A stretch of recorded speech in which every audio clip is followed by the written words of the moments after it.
Hey, there go our ugly mugs. What's up, everybody? How are you? Well, Guten Tag, guten Tag. Hello, hello, hello. buenas So that was tardes, good aesthetic. day, good afternoon. What's up, everybody? Welcome to a new International Comics Crusaders. I'm Al Mega with my compadres, the one and only Dave Elliott, and of course, Chris Buse. Yeah, what's up, Good fellas? day, good day. Yeah, Not much happening. The sun is not a Sunday. shining. It's not a Sunday. So yeah, Yeah, but no, don't not it's a Sunday. Sunday. It's a It's a Sunday. very, yeah, it's a very sunny day. I think it's you, Dave, who's causing this static. Might be because when you speak, we hear it. I don't know. Maybe it's your headphones. I don't know. No, it's the same headphones I usually use. Can you hear it now? Okay. Yeah. No. As long as you play around with the plug. There you go. Play Do, around with the plug a little bit, and you'll be all right. That's do, what he said, do. right? La la la. All right, guys. We actually have a fantastic topic today. You know, a good conversation. Definitely, I think that a lot of comic fans will appreciate. So, I hope that our fellow viewers here will chime in. All right. So today's topic, or rather, the question is: when was the end of the golden age? Now, I want Dave to actually speak on this. What specific golden age are we talking about, Dave? Yeah, I wasn't talking about because it's not so much Golden Age comics and when the Golden Age finished and the Silver Age, but I guess it's more like the new Golden Age. If you look at the 1960s and that young upstart Marvel came in and took all that action from DC Comics, but at the same time we lost quite a few sort of smaller publishers, went by the wayside, gave up publishing. We still had a few Harvey Comics around. Archie was still going strong. But at that point it was, and then of course at the end of the 1960s, Jack Kirby left for DC, and Marvel's sort of like trying to make up for lost ground. Like, okay, well, Jack was drawing half our line, so like let's play around with this line. They added new titles. They went into the magazine business. We had the horror lines, the horror books from both companies. A couple of romance stragglers kept going into the early 70s. But we had the anthology horror comics, which was a great spotlight for a lot of the creators that weren't up for doing monthly books, but could do beautiful artwork. And then it seemed to just fizzle out. It was, whether it was like the end of genres, but it's well worth going back and looking at sales from that time, what was popular, what was not. And also there was a very interesting DC column that Chris pointed out to us the other week. Jeanette Kahn had written a piece about how she, how DC Comics and even Marvel Comics, she quoted Stan Lee in the piece, about how they how they discover like new titles, like how they try them out. It's that, basically how they threw the shit against the wall and see what fit, what stuck. I think she worded it a little bit nicer. She said more or less, which I thought was very interesting. She said, well, basically this came about. She was at a retailers meeting, comic book retailers meeting, and she was asked, well, basically, why do you put out books that only sell 30%, that only have a sell-through of 30%?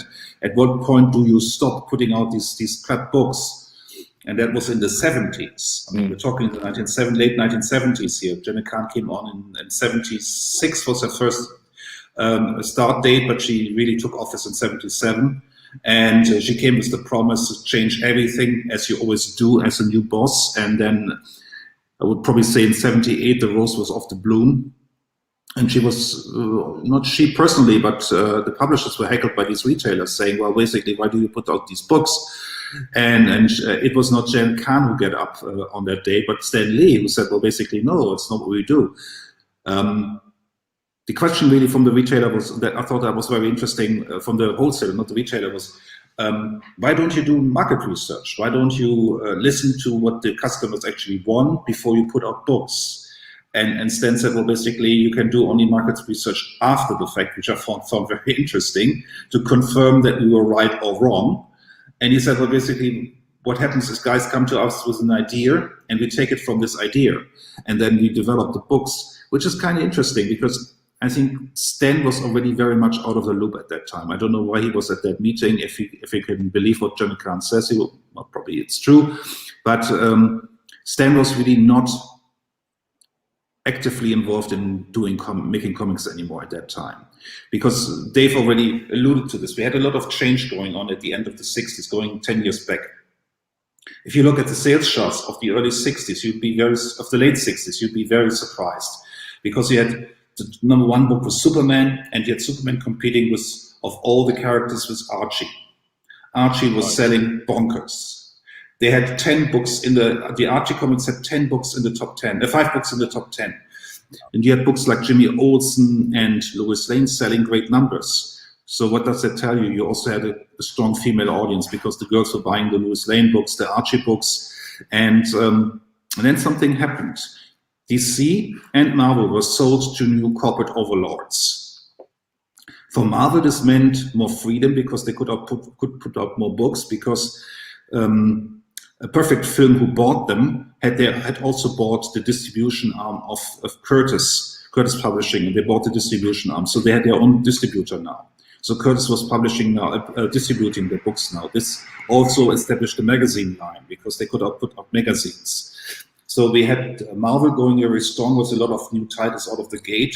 At that time, also two other things happened. Stan Lee ascended to the role of publisher, trying to get movies made at the same time, so he was really not that actively involved in comics anymore. Roy Thomas took over for him as editor-in-chief. At the same time, the Comics Code lost a lot of its punch.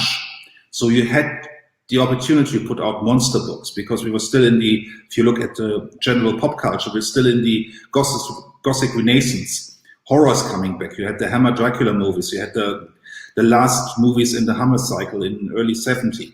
So Marvel was putting out these kinds of books.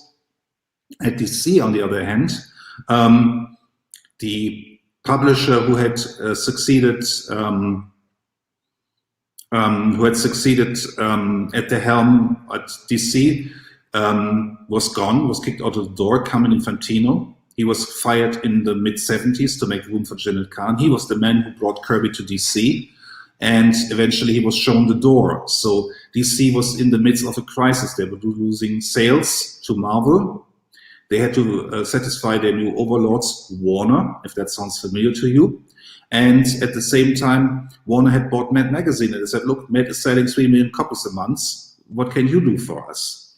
And you had books going down. We can also look at some sales charts here. Books losing ton of readers. You had Superman selling 400,000 5-6 years earlier, and now we had 200,000 as a top-selling book. Something was happening, and that's what Dave was talking about. Comic superhero comics, or comics in general, were no longer interesting for readers. And I think what we see here for the very first time, that's me speculating, what we see here for the very first time is that Marvel helped to age out the readers. What I mean by that is that kids went into DC Comics when they were 8 or 9, and then they discovered Marvel Comics, the cool new thing. They stayed into Marvel way longer than they would normally stay with comics, and they stayed on. They got older. They were interested in other titles. They take Smoking a Joint. Oh, Doctor Strange, I can read that. Oh, there's a horror magazine, I can read that. So you saw these readers growing older, and this is what we have today. These readers are still around. They're 40 or 50, but less new readers came on. And we talk about the golden age. You read comics when you were 6, 7, and you read them till you were 8 or 9, and then was no longer interesting for you, but there were new readers coming in. But now we are in the baby boomer age, and what is the baby boomer age? We have more kids around, but less kids reading comics, which is kind of interesting. And that is because there's so much more entertainment around. You have television. Television is very much the new medium of choice. You have the movies. Movies are cheap. You can go to the movies. You can do other things. You have the amusement parks. You can do tons of stuff. Why read comic books? And I think this is where we see a big change in also in the lineup, which we will talk about. Because when we think of superheroes, if you think about comics today, we think about superhero comics, especially in the North American market. What we will look at today is that DC and to a certain extent Marvel were highly experimental with their lines. You had titles like Conan coming on. You had movie adaptations like Star Wars. You had horror books, horror comics. You had Western comics from the big two, romance comics. And why is that? I think that goes back to the approach that Jenna said Stan Lee also favored. Take a new idea and see what sticks. Yeah. Is that good? Yeah. Is that a good? But the question is, and I think Dave and me both came back from reading this article thinking, maybe that's a woman who doesn't know her job. Because I'm not so sure if that's the right approach. Yeah. Oh. Well, my thought was when you first sent across that article, when I read it, it wasn't so much that Marvel and DC were looking for new titles, which new ideas, which you should, but by the same token, I think that because they'd been sold to corporations now owned these titles. Corporations don't think creatively and they don't think about the creators. So to them, they have bought something, and because they're a corporation, it's like, okay, it's like, to them, it's like constantly trying to squeeze more juice out of the orange. Like, yeah, it's not enough to squeeze the orange and then like, oh, I've got my juice. Okay, I'll throw that away. They're still like, all right, we're squeezing it for all we can, or well, is there anything we can do with the rind? You just got to keep it going and going. So in a way, I think there was a decline in the amount of comics that the industry could sustain. And I think you generally see that in about 1968 when, Marvel kind of, when it got its freedom, it got sold, but it started to produce more titles than it, in a way, it could sustain. Because you have to think to yourself at some point, there's only a certain amount of titles that anyone can read and are interested in. Truth. And I think in this instance, what we've seen is,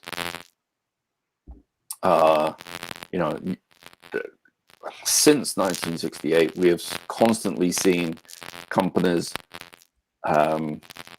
cannibalize their own readership, cannibalize their own line, in this constantly, trying to gobble up market share, kind of gobble up the marketplace.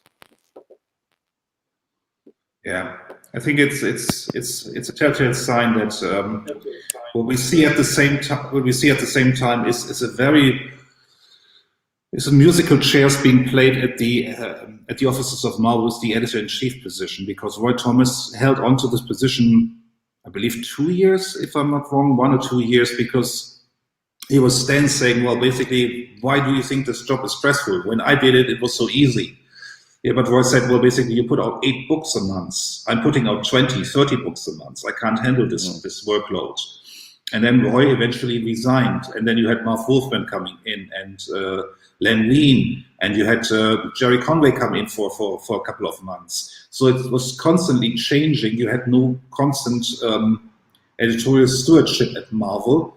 And at the same time, what happened was that I think you see for the first time a generation of creators who are really confident about their craft.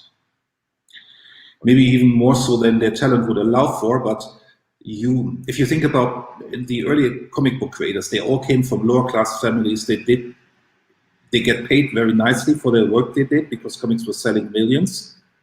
and they were happy with doing their comic book pages. A few of them started their own shops, like Will Eisner. A couple of others did so as well. They had other artists working for them, like a studio situation. But for the most part, they did their job, they did their pages. But when you look at the 70s, you have creators with a lot of personality who say, no, I want my comic book like this, and don't change my story, don't touch it. Editorial shouldn't interfere, or I'm quitting, or I'm doing this, or I'm doing that. And you had a lot of pressure from the creators. The 70s, especially at Marvel, were very creator driven.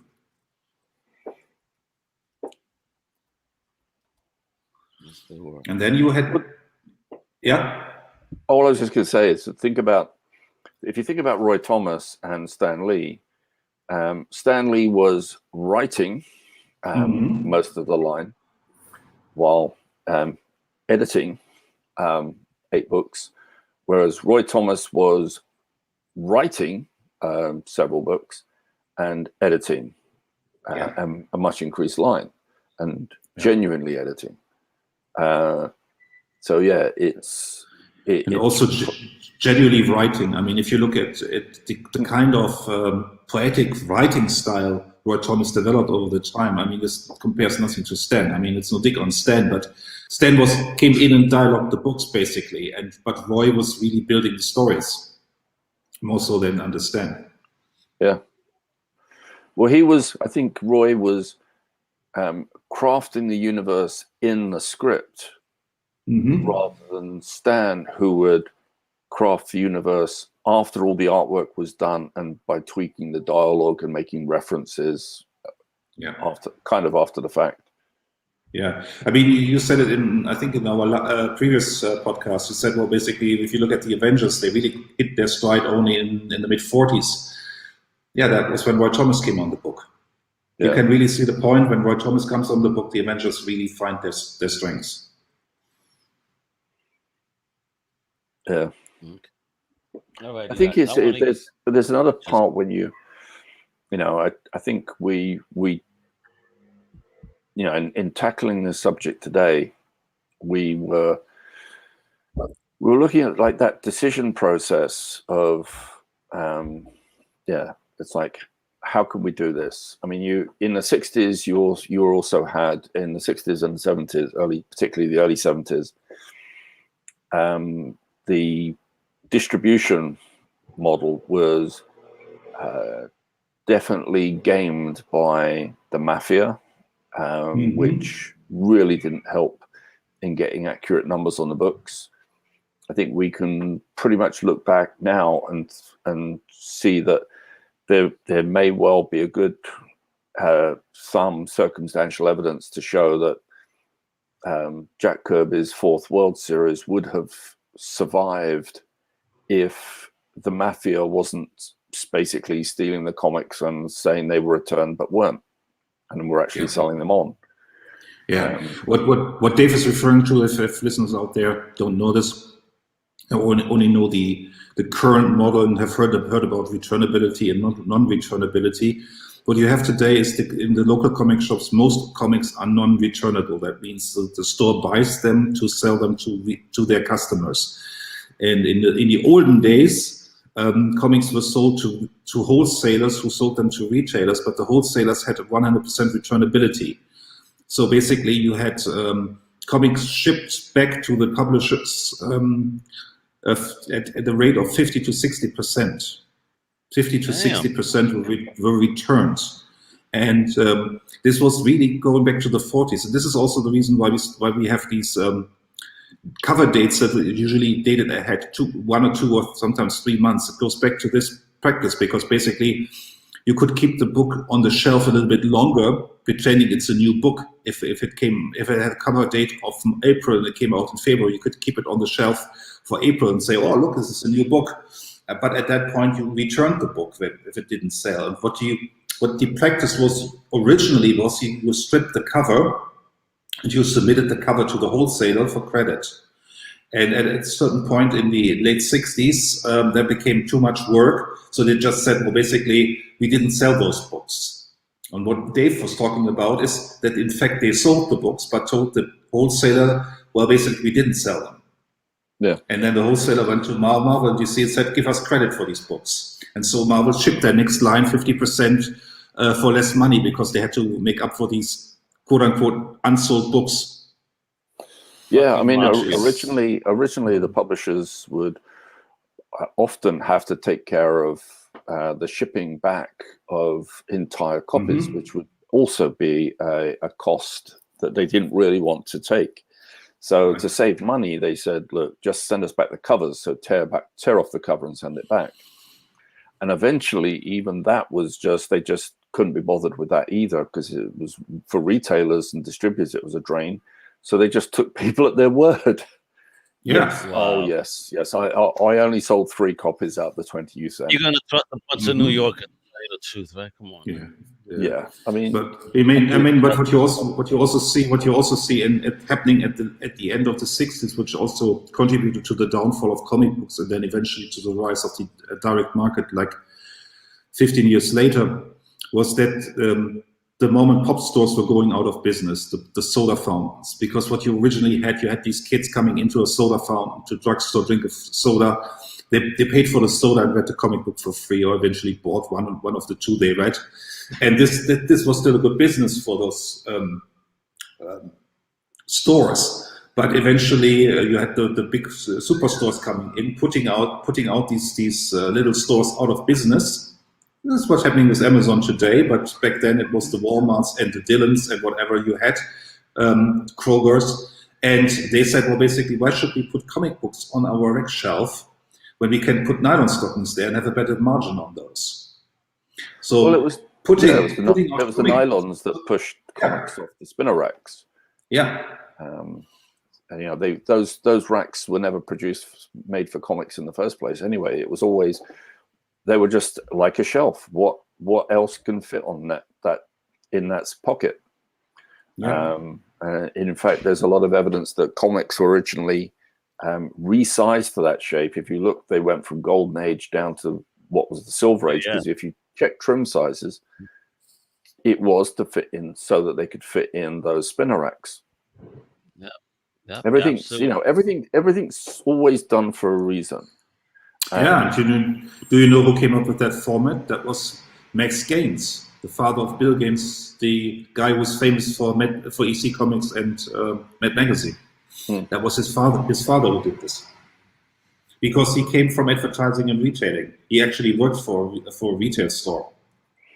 Yeah, I mean, there's a long history of people like him being involved in comics who had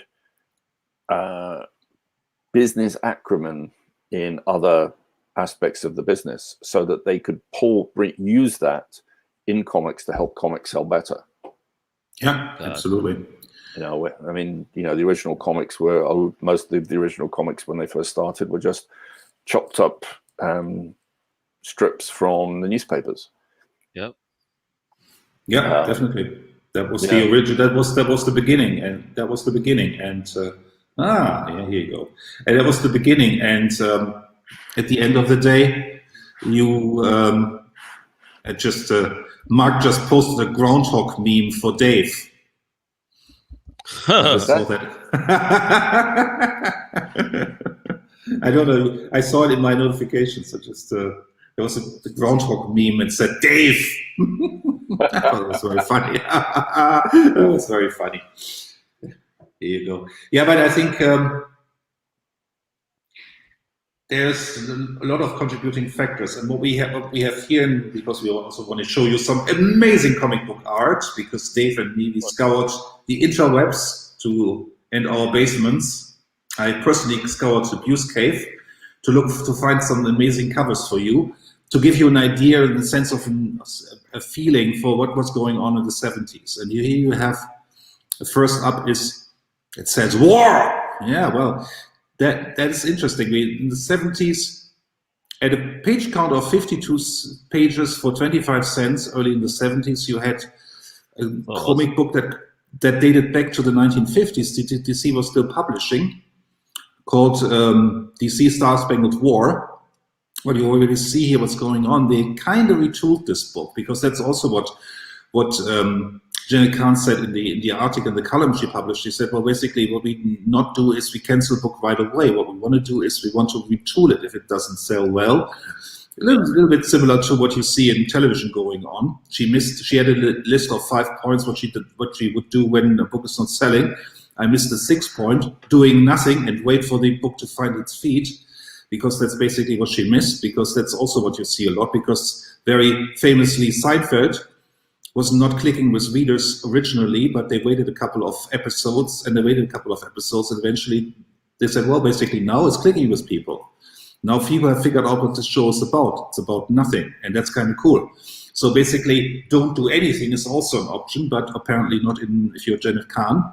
So what she did was to retool the book, and what you see here is it's now the unknown soldier. So they basically went away from the idea of having faceless soldiers every week to have a soldier without a face, because his face was bandaged up. You didn't know his identity, and how does that? So they basically had one guy with a bandaged face who became the figurehead of this book, and he was sort of the focal point of this book all of a sudden. So this is an example of retooling an existing book to make it interesting for a modern audience who's now trained for this kind of superheroes. And you also see this is a very superhero-esque cover, if you will. Well, don't forget. I mean, DC had a long history of that. I mean, you look at you even look at Brave and the Bold. Yeah, definitely. Viking Prince. There was a lot of even Justice League appeared there first.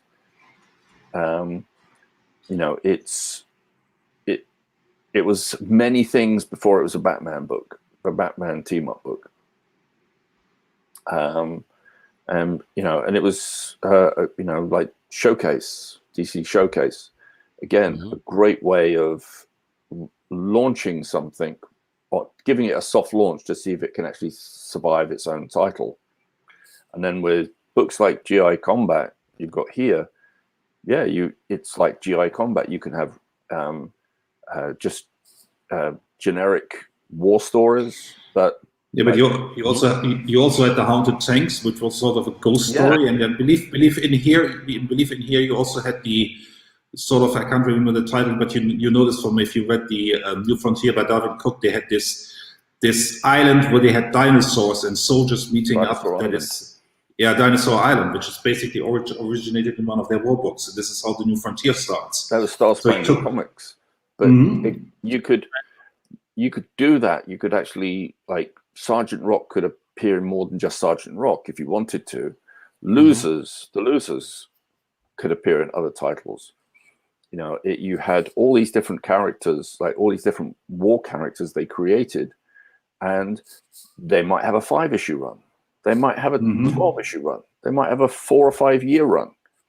It was just depending on, hey, people like this particular, like we've got a formula here. People like that might be good for 6 months. It might be good for a year, and then disappears. Like, okay, I've had enough of that one. Right, fine.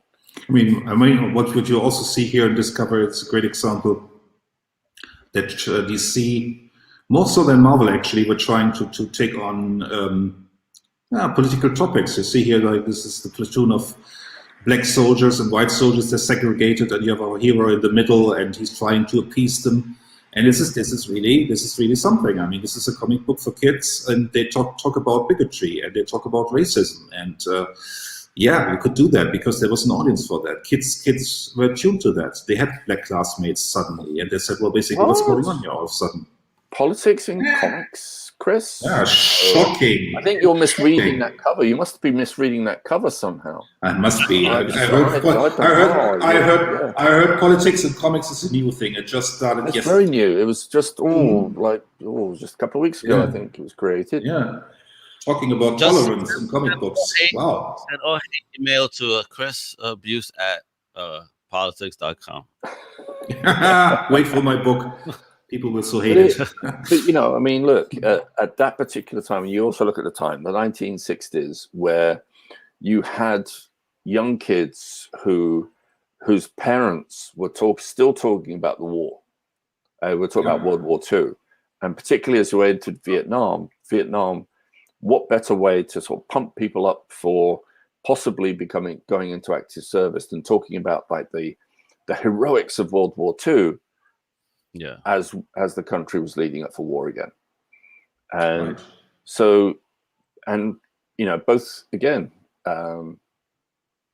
DC had more war titles than Marvel did, but Marvel were restricted by sales, so they had mostly it was just Nick Fury and his Howling Commandos, but they had a couple of other books they tried.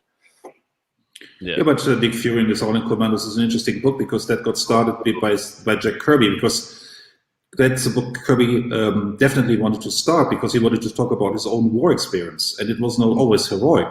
It was always also depressing, and you can argue that guys like Jack Kirby suffered from PTSD, and comic book was an outlet for them. Oh, I think that there's, in that very brief, it now seems a very brief period that Marvel and DC were doing crossovers.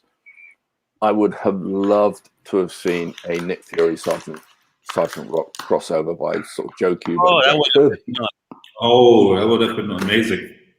I'd gladly give up all the rest that ever came out for just that. I'd love to see a Joe Cuba Jack Kirby story. Wonderful. That would have made, but yeah, it was. I mean, there was. I think because you also had creators who had served in the war, so they knew it wasn't. They'd never been superheroes. They'd never flown to the other side of the galaxy. But what they had done is they'd served in the war, and they'd gone to Europe and killed on behalf of their country. So yes, those people aren't. They're not going to gloss over it. And again, even kids, like they're listening to their parents. They want to hear. They wanted to read stories that sounded like the stories that they were being told by their parents. Right, but there's also this generational shift where you have a generation theory, but in fact it's the the generation that preceded the baby boomers. They were builders. They were establishing organizations. They were establishing the suburbs. And the next generation, who had everything, they were the idealists. They wanted to hear the truth. They wanted to hear how horrible war was. And I think comic books gave them kind of that. It's you look at how dark these comics are. They are not about the greatest heroes ever. They're alluding to the fact that the war is dirty and dark. And I think that's an interesting approach to have here. Well, they showed them as human. It's look at that Enemy Ace cover on the screen at the moment. I mean, sure, Enemy Ace is a German, but still, you can see him. He's hiding behind a gravestone. He's been wounded. But he's the hero of that comic. Yeah. You've seen there's many Sergeant Rock comics where they had a very similar composition. Sergeant Rock looks like he's about to die, and Sergeant Rock always looks like he's about to die. Yeah, that's true. But it was they didn't make it. Sergeant Rock wasn't written and produced like a John Wayne movie. See that? Always dying. Yeah. Well, that's The Losers. That's The Losers.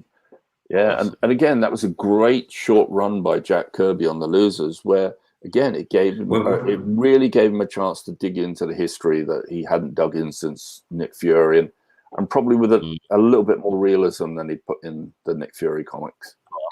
Yeah, what we also had in the cover before, which you probably skipped, was it said special issue, and I focused in and it said Neil Adams and Joe Kubert. So basically, you have two generations of comic book creators working together, which is interesting. Yeah, no, that's a very sought after issue. Man, this is I love the design of the tank here too. Everything looks so great, man. Oh yeah. Oh, what is this? Oh, Jonah Hex. Yeah. Jonah Hex by Garcia Lopez. I mean, I chose this piece just because it was just it's a gorgeous piece of art and wasn't actually a cover. But why not? But But again, Did you hear it about, was. it's a little side topic. Did you hear about Garcia Lopez making a lot of money now on the internet with original art?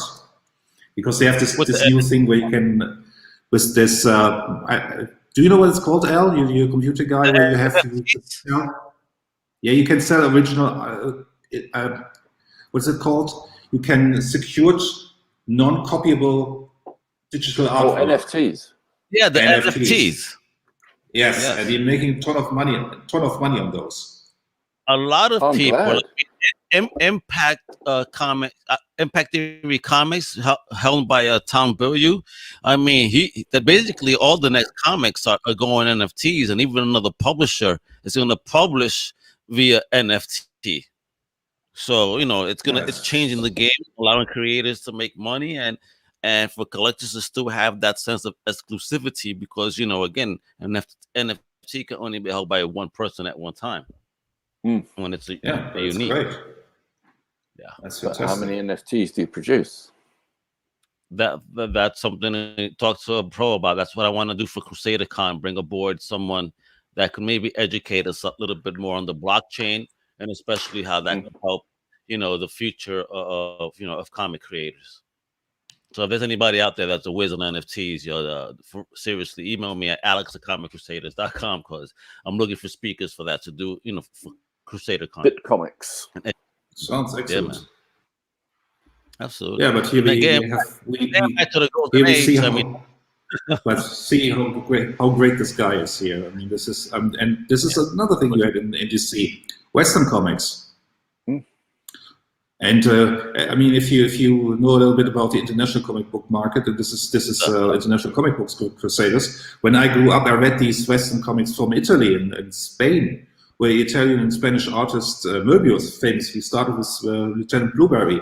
That was one of his first gigs, and these were traditional American heroes drawn by Italian and Spanish and French comic book artists. Yeah, amazing, right?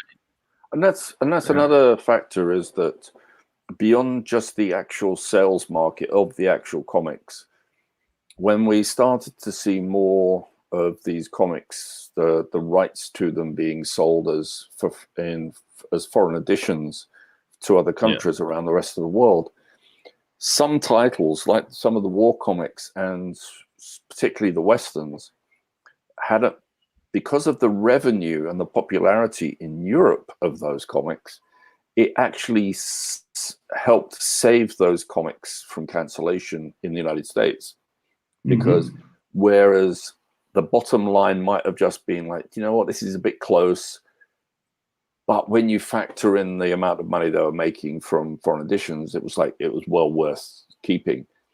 Plus, there's also that secondary importance of keeping the trademark and copyright alive. So, having Sgt Rock or Jonah Hex as a comic being published across the world helped spread the word of mouth and grew awareness for that as an intellectual property.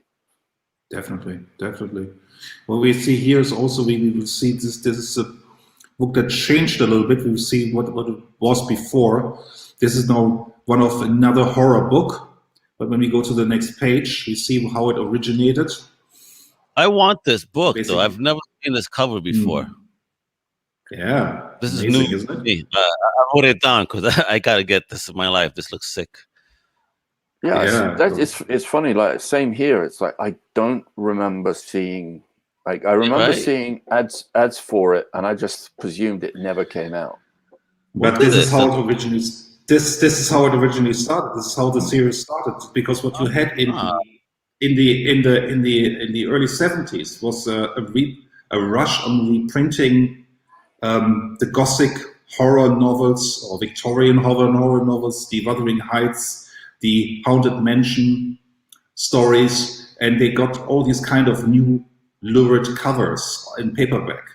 So if you look at an edition of Wuthering Heights from the 70s, it looks much more as if it came out in the 19th century versus the original edition. And they copied a little bit of that. And this is women running from houses.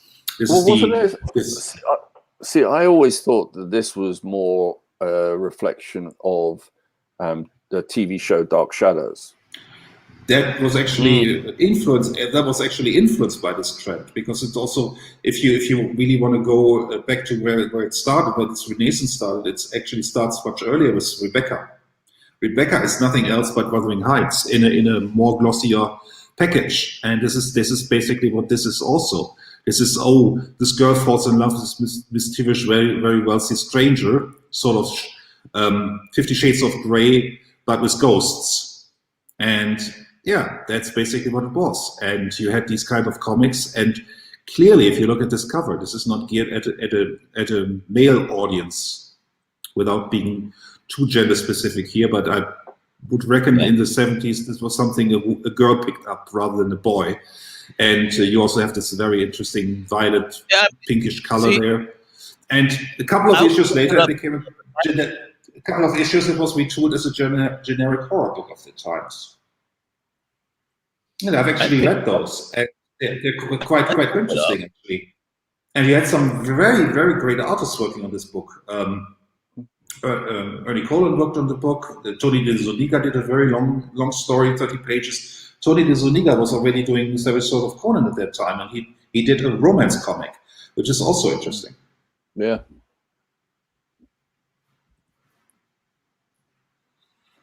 But this is another example of how they tried to retool their books. They tried this, and it didn't work. Then they made it a generic horror book. Oh my God! The original Starfire, huh? Yeah, that's the original Starfire. The first Starfire. And you see very early Mike Fosberg artwork. Very, very early Mike Fosberg artwork on this one, and it's actually pretty good. I mean, it looks very generic and very poor and very sexy and sexist, maybe. But it's also sort of their version of Red Sonja, and it's quite interesting. It's set in the future with barbarians, and it's interesting. It ran only for 8 issues, but it was another attempt to do something else. Yeah, I see the resemblance in the metal bra over here. You know. Yeah, which she picked up in the fifth issue. Sonja. Yeah. Oh man, too funny. And look at the fanboys behind her. There you go. Yeah, but she was yellow-skinned, also interesting. So you do not always have the white males here. Gotcha. Oh my God! This is also what they were doing. I mean, this is Batman family. You also see Superman family, and you see what this is. This is giant. You get 80 pages or 50 pages or whatever they had. They changed it constantly. For 50 cents, then it was $1. It changed all the time. They also experimented with the format. But if you look here at the bottom, you see a story about Alfred. Commissioner Gordon got a story. Man-Bat got a story. So what DC was doing, they were looking at their B and C list characters and said, well, basically there's somebody who's a fan of Man-Bat. There's somebody who's a fan of Commissioner Gordon. Why not have a 5-page story about Commissioner Gordon? What does Commissioner Gordon do when Batman is not around? What does Alfred do when Batman is not around?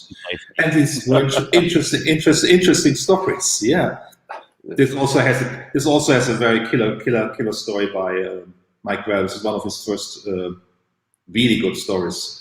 This artwork by Mike Grell. It's kind of in a way. It's a shame in a way that there isn't a Batman family comic out right now, and a fun one. If it came out now, it would be just too serious. What I mean is that I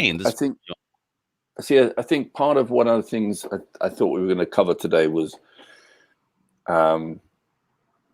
coming out of the 60s and 70s. I think when Marvel and DC went into heavy competition with each other, they were both trying to push each other off the market, off the shelves. So especially by doing that, they started producing more and more titles, and as the newsstands couldn't deal with it, because again it was the market in the newsstands was shrinking, because I don't think it was because of lack of people wanting to read comics. I think it was lack of outlets to sell comics, because as we saw in the drugstores, the pharmacies, the comic racks started to disappear. They were replaced by other things. I remember as well seeing, like in trips to New York, slowly seeing, we saw the end of the corner newsstand. You literally every block. Yeah, every block used to almost every block had a newsstand which had comics on it, and a candy store too. Yeah, with comics. Right, but what happened is those newsstands, they actually stopped selling comics and replaced it with something else, with other magazines, more candy, porn and beer. Porn, yeah. Yeah, but what you also comic rack for in a fridge, so to sell cold drinks. But what you also see is that the baby boomer creators who came in, who got a little bit older, were doing more adult subject matters. Things got darker, and this is also a great issue because it's interesting for many aspects. It's one of the first issues of the new Superman family, which was originally the Jimmy Olsen book. It took over the numbering from the Jimmy Olsen book, and it became Superman family. This is the second or third issue, even though it says 105 on the cover. And what they did was they canceled Lois Lane. They kept the numbering from Jimmy Olsen, which 10 years earlier, not even 10 years earlier, 5, 6, 7 years earlier, or 5 years earlier even, was selling, were in the top 10. Lois Lane and Jimmy Olsen were in the top 10 in the end of the 60s. 66, they were in the top 5 even. Lois Lane was third highest selling book in 66, if I remember correctly. And 5, 6 years later, her book got cancelled. Jimmy Olsen got cancelled, and they got all folded into this one here. This book is also quite interesting for another thing, because it has a very, very dirty picture in it. A lot of people will not see. Once I pointed out on Twitter, people see it. If you have the issue, you know what I mean, because it has an upskirt shot of Lois Lane with a flower in the panel, an open flower in the panel. Yeah. Well, here you go. Mm-hmm. Oh, now you've got to go and find that image, Chris. I'm going to post it. I already posted it a couple of times, I think. And people, the reaction is always the same on Twitter. They say, why, what is dirty here? They say, look again. Yeah, oh, I see it now. Yeah, here you go. Mm-hmm. The new Captain. Oh my God, that's messed up. Yeah, Marvel was also retooling. This is what Thomas here. Yep, they stole Captain Marvel, and then it was after the title had been going for 16, 17 issues, they pretty much gave him the same origin as the original full set Captain Marvel. It was, except Marvel brought together his armbands and became Rick, and switched places with Rick Jones. Wow, which is actually really doing Captain Marvel here. And going back to our conversation, and again on a previous podcast about Marvel Man, pretty much that's the same idea that Alan took for Marvel Man. The idea that it wasn't magically transforming from the boy to the adult, it's they switching places. Mike Moran switched places with Marvel Man, and he went to a different place. It's kind of messed up though. Yeah, but he was also one time he was doing drugs in the negative zone because he was relegated to the negative zone, and that's where he sort of he found some pills in his pocket and said, well, what can I do here? And then also Captain Marvel got stoned. Yeah, and Captain Marvel said, wow, what a cool experience. My question here is, what if the other person is, I'm using the bathroom right now, and now they do the swap. What happens to me? Do I go on the other side, or am I shit out of luck, like literally? Yeah. or if he makes you reappear in a very public place, could you imagine carry on midstream? show up in a park bench somewhere half naked with your pants down to the ankles, you know, and pushing. Like, what in the hell just happened here? I'm sorry. I think about it, folks. And talking about dirty stuff, I just posted the Lois Lane picture in the ICC chat. If you want to post it, I leave it up to you. Well, I also think it's very interesting that having once Marvel had basically taken Captain Marvel, retooled him, the idea that you've got, because one of the things that Captain Marvel did, Roy Thomas had Captain Marvel doing, is Rick Jones could talk to Marvel because even though they'd swap places with each other, they could still communicate with each other. Yeah, and so DC did that with Firestorm. Mm-hmm. Yeah, exactly. When they would talk to Professor Stein inside, you know, or rather, they were conversing. You know, just okay. Reuse themes over and over again. Oh, God damn it! Yes. Yes. I've just seen that page. Mm-hmm. Hilarious, isn't it? Yeah. Fans of Georgia O'Keeffe out there should. Exactly. When it's not art. when it's not a flower. Mm-hmm. Yeah. Oh, the Hulk magazine. That was also a glorious time because this is actually not from a comic book. No. Because the Hulk had his own magazine. The Rampaging Hulk. Didn't they have two magazines? I mean, did they retitle it or something? I don't know. No, what they did is they dropped it from Rampaging Hulk down to just Hulk, I think, or the Incredible Hulk. But it was still the same numbering, and they added color to it. Oh right, It started out as black and white, and then with the success of the TV show, they is because Rampaging Hulk started as a series of stories set in the past. So it was stories that they'd slotted in between other stories in the past. And then with the Hulk TV show, they switched it. They made it color, and they made the stories contemporary. And if you go back to one of the earlier issues, what you will see is to avenge the Earth. That's where Josh Whedon stole the line from. It's actually a Hulk story, to avenge the Earth. Yeah, there we go. Excellent. That's them. Wow, those were great additions. Because they were black and white anyway, so you could reprint them in black and white. Well, I think it was the first 10, 16 issues were black and white, and then they became color. Yeah, something like that. And you had, this is where I saw Moon Knight for the first time, because you had Moon Knight back up in the later issues. Yeah. That was some of the first Moon Knight issues by Bill Sienkiewicz. Mm-hmm. Good stuff, then. I love that magazine. I actually, at one point, had that whole run. I had to let go of everything. It's also a great Shana the She-Devil story in one of those issues by Tony Zuniga. Well, it's first... Marvel lost here, but by not making these magazines concerns. See, I mean, I love these magazines. I wish they would make something like this now. Seriously, we need. Yeah. Look at this. If you go back, if you look at the first few issues, they was great because like they had Walt Simonson penciling for several issues, and he was inked by Alfredo Alcala, and often in wash and tone. They were beautiful.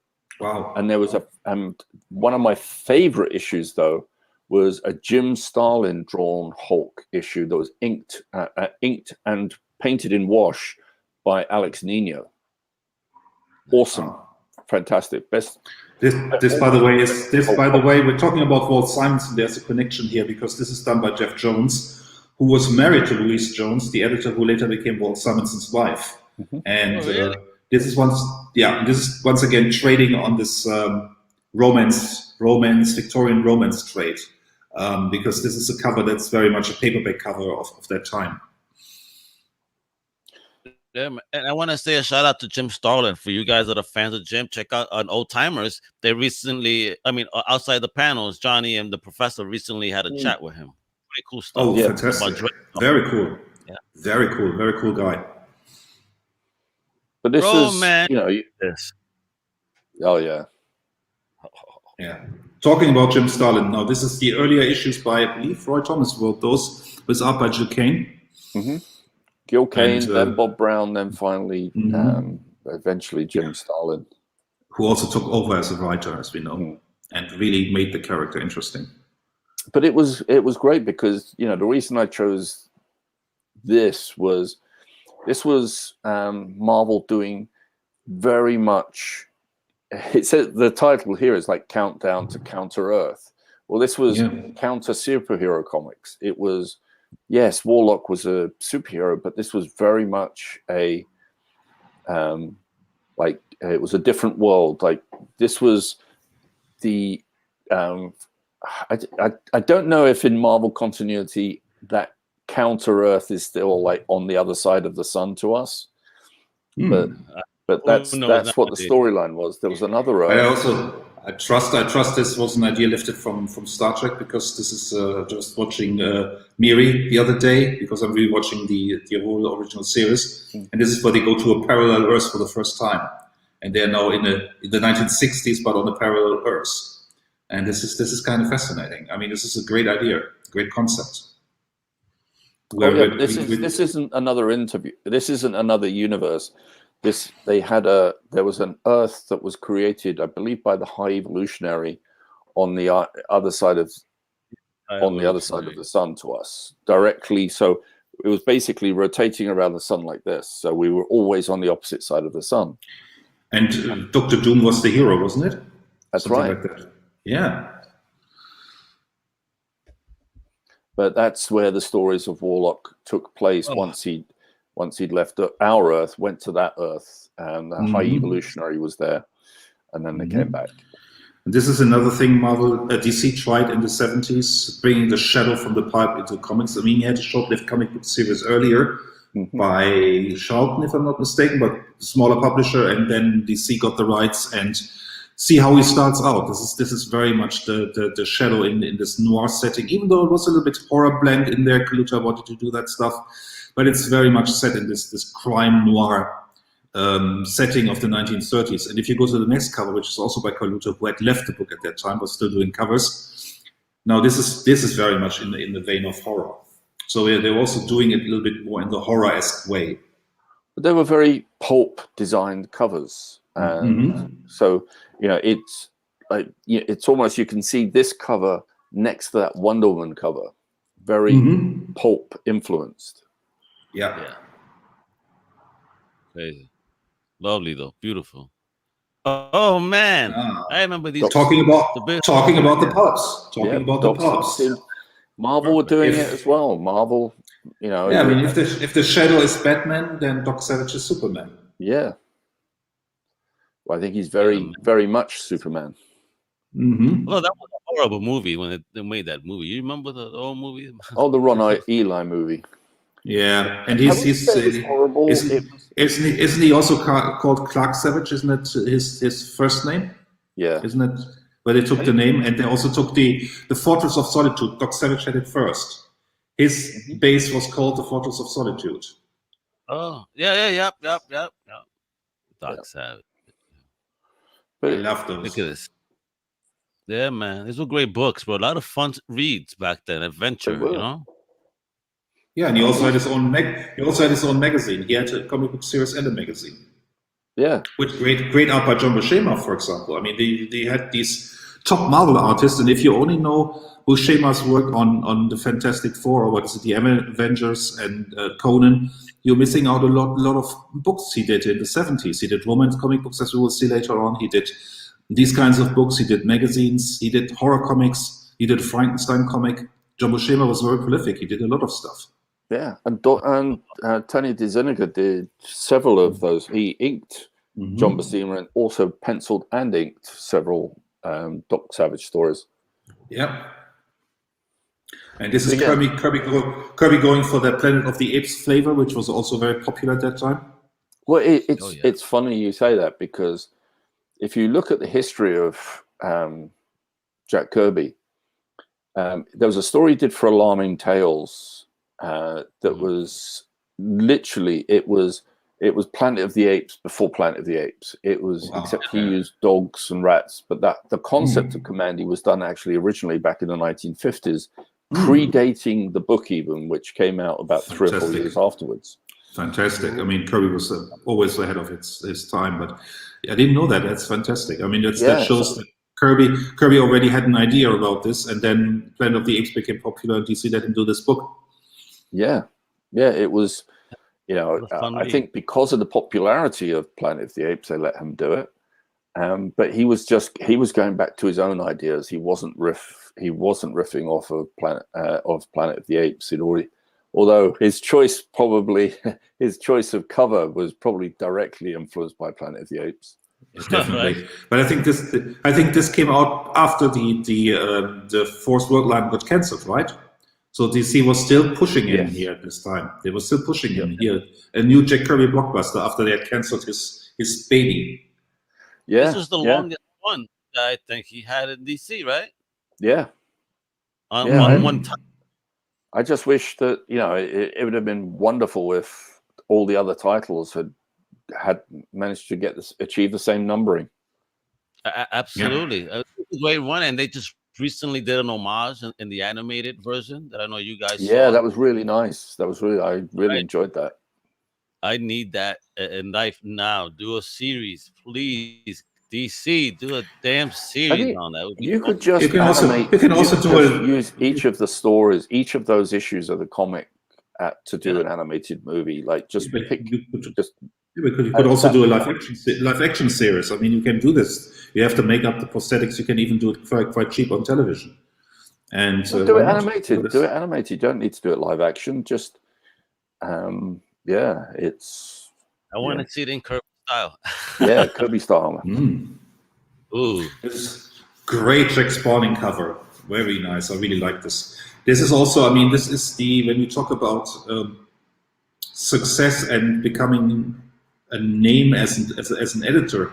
This is what Joe Orlando did, because Joe Orlando went after EC had folded to a number of publishers and eventually landed at DC Comics right around the same time as Dick Giordano did. And Joe Orlando took over House of Secrets, which was a book that was really not a horror book at that time. It ran Dial H for Heroes and stuff like that. And he said, well, let's make it a horror book again. And he got all these great new artists coming in, doing a couple of pages, like Neil Adams did a couple of pages. He had Bernie Wrightson come in, and he really made this a roaring success. This book really became one of their biggest sellers, because Dave and me, we looked at the sales charts, and then we looked at the top-selling DC books in a comparison, and House of Secrets is on that list. Oh, wow. Well, House of Mystery and House of Mystery and House of Secrets. These were really selling good numbers, and they had very, very good talent there. And I saw this house ad recently in an old comic book, and it said, well, we have Swamp Thing coming by the editor of House of Mystery, Joe Orlando. So basically we're pushing their editor, which is very interesting. And Marvel was doing something similar at the same time. Here we talked about this endlessly on Twitter, because this is really the alternative cover, because there's an original Jim Steranko cover, which Joe Romita, as the art director, rejected. And to this day, I'm not so happy with the original Steranko cover, but everybody tells me the Steranko cover is boss. And this is the Romita cover. But the story is by Jim Steranko. This refers to very great Jim Steranko story. It's funny. It's like, I love the artwork for Jim Steranko's piece, but John Romita did a better cover. Yeah, and he did a much more commercial cover. Yeah, and if John had laid that out for Steranko to draw, it would have been even better. But I still think they should have used Jim's pieces, even like a splash page or something inside. It was just a really nice piece. Yeah, interesting. But I mean, those, as just to finish off what we were saying, when anthologies, these horror anthologies, were outselling Wonder Woman, they're outselling Detective Comics. They're on a par with comics of like Flash and Batman, so they were selling really well. Yeah. Oh. Yeah. This is the. And this is Marvel doing their horror. It was, they were trying. Everyone was trying to do something. Horror was clearly something. So everyone was trying to push out in that line, and eventually, like Marvel had Frankenstein, Dracula, Ghost Rider. Yeah. Werewolf by Night. I mean, these. I mean, Ghost Rider is an original creation, but Frankenstein and Dracula were public domain characters, so they could use them and they couldn't put them out, and they did. Tomb of Dracula had a very long run thanks to Marv Wolfman and Gene Colan and Tom Palmer on the book. And horror was big. Now. Horror was big in the 70s. What's that? Someone that I know is selling this book right now. They just found it in their collection. It's a CGC 7.0. So anyone just let me know. Nice. Well, they should. If I was them, I'd probably hold on until. I know we've already seen the Ghost Rider movie with Nick Cage, but I think when Ghost Rider reemerges into the new Marvel universe, this will be worth even more. Yeah, but here's also, this is not Ghost Rider, this is Marvel Spotlight, and so you still had these anthology books around who were trying out new titles and new characters, and then if they've proven successful, as was the case with Ghost Rider, they got their own book. In the same vein of the first issue special from DC when they were doing that. Dracula, top selling title, like you said at the time. Yeah, huge. Yeah, a week late out of this bad boy. Very, very good book. Misty too. Oh my God, look at this. Yeah, but also if you go back to Dracula, which is also very interesting because for the first couple of issues, the series had 5 or 6 different writers. Everybody was trying to crack the code. What can we do with this character? And Roy Thomas held on to the book. He didn't say, okay, we cancel it. We will see what can Gardner Fox do with this book. Apparently not much. And then he had Jerry Conway on it. Originally had Jerry Conway on it. Then he was doing an issue. And then Gardner Fox did an issue. And then eventually had Marv Wolfman on it. And then it clicked. And then they took it from there. But they were also still trying to make the formula work. Gotcha. Then Dracula lives. Yeah, one of those great magazines. And this one, for example, I think this is issue 2. Is it issue 2? But one of these issues has a very cool Neil Adams Dracula story in it, which is fantastic. Well, that's a Neil Adams cover. And you got Solomon Kane on this bad boy. That's cool. Yeah, we had all these public domain characters. Yep. Wow. Oh yeah. Lilith, also an interesting character. Dracula's daughter, very interesting. She also had a couple of solo adventures in one of these horror books.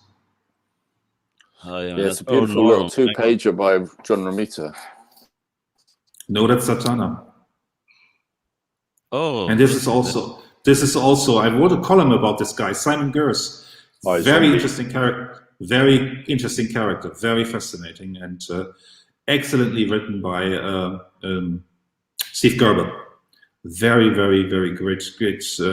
And this is actually what Marvel never did normally. They had his magazine went for 12 issues, so it didn't get cancelled. But at issue 11, his story had concluded. Oh, okay. He died for real. And that basically, they said, well, basically, this is the character's over. This is the story is told. Fantastic. I mean, you got an arc for this character. And you had Man-Thing, who, funnily enough, appeared at the same time as Swamp Thing did. Even though they're very distinct characters. Well, it was they were basically 2 friends created the characters at the same time. Yeah, it's Jerry Conway who roomed with a guy who knew Lynn Nedveen or something like that. Yeah. Because Jerry Conway did the first Man-Thing story, and then Nedveen shortly afterwards came out with the first issue of, not the first issue of Swamp Thing, but he appeared in House of Secrets. And then they retooled the character slightly for his own series. Great. Which is also, this is actually the second part of the fantastic origin story by Jerry Conway and Gray Morrow. The second part is not as good as the first, but still very good. There's I'm not a big Man-Thing fan. The only thing I thank Man-Thing for is having Howard the Duck appear. Ah, yeah, that's good. Jerry Conway. Here you go. And no, Steve Gerber, of course. Yeah, it's sad, and and it had to be a good writer and he had to have a good supporting cast, because otherwise you didn't have anything to latch on to. Swamp Thing talked, whereas Man-Thing just could only react off other people. Yeah. And I don't know who it was, if it was Roy Thomas or somebody said, can we get rid of that duck? And no, they didn't get rid of the duck. They made the duck a superstar. Yeah, man, it's a fun duck. Sorry, guys, I love him. Oh, and talking about that, look at this awesome battle. Mm. Oh. Yeah, Frankenstein. The Wolfman and Man-Thing. Where's Swamp Thing? Swamp Thing, of course, yeah. That's Bernie Wrightson here doing. And he had those characters in the series, in the original series, which was very gothic tinged. If you think of Swamp Thing today, that's very more influenced, but the original concept was much more gothic. Yeah. Look at this. Gorgeous. Yeah, it's very Frankenstein. This is very influenced by James Whale. Ah, nice. Yeah, of course. Another James Whale movie, coincidentally. Because a lot of people don't know that the guy who made the first two Frankenstein movies did the Invisible Man as well. Awesome, who was one of the first open homosexual movie directors in Hollywood? Who? In the 1930s, James Whale, the guy who directed Frankenstein and The Invisible Man and Bride of Frankenstein. There's actually a movie about him where Ian McKellen plays him, Magneto himself. Oh, really? Mm-hmm. Gods and Monsters. Oh, Gods and Monsters was a great film. Mm-hmm. Oh no. Oh, I'm trying. Brendan Fraser plays his love That's interest. it, Brandon Fraser. Yeah, that's it. Yeah. Mm-hmm. Yeah.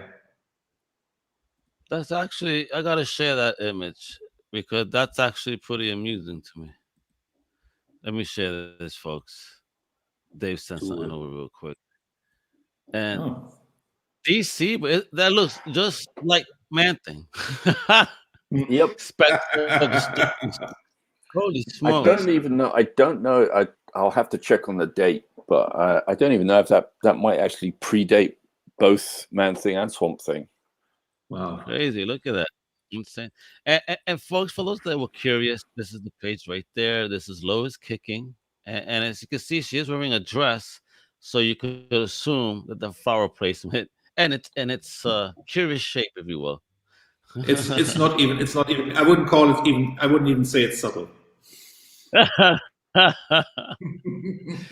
wouldn't be surprised if that flower was drawn afterwards. What's that? We lost you there. What were you saying, Dave? He said I wouldn't be surprised if that flower was drawn afterwards. Oh, I see. And stuck on, because it looks rather large. Yeah. That's what he wants to say. Yeah, basically said draw something in between, and they took a flower. Yeah, here you go. What the hell is this? There's a Bernie Wrightson cover for House of Mystery. And look what happened here. House of Mystery, one of their top-selling books, goes to $1 with more pages. Yeah, but if you think that a regular comic at that time cost 20 cents or 25 cents, so you had to pay $1 for one book, wow, you really had to be a horror fan. But you get 80 pages, bro. Yeah, but you could alternatively buy four different comic books. This is, I mean, a lot of people. A lot of people forget this, but this was one of the best-selling books in DC Comics in the 70s. Yeah. Warlord was the king; he was the boss, thanks to Mike Grell. And he started out originally. He started out originally in a tryout book because they had this. What was it? Special number one. They had a comic book called Number One, so every issue was a number one, basically. Yeah. And they tried out a lot of things, like a Lady Cop. They tried out this and they tried that Green and they Team. tried. Yeah, it's Sandman. Oh, the Green Team came back in the New 52, but they also, yeah, Manhunter by Kirby Atlas. was a great issue, also by Kirby, Manhunted great. by Kirby. Yeah, both, and Dingbats of they Danger had, Street. I'm and they sorry. had Warlord. Yep, and War. I have that Warlord still. I do have that first issue special.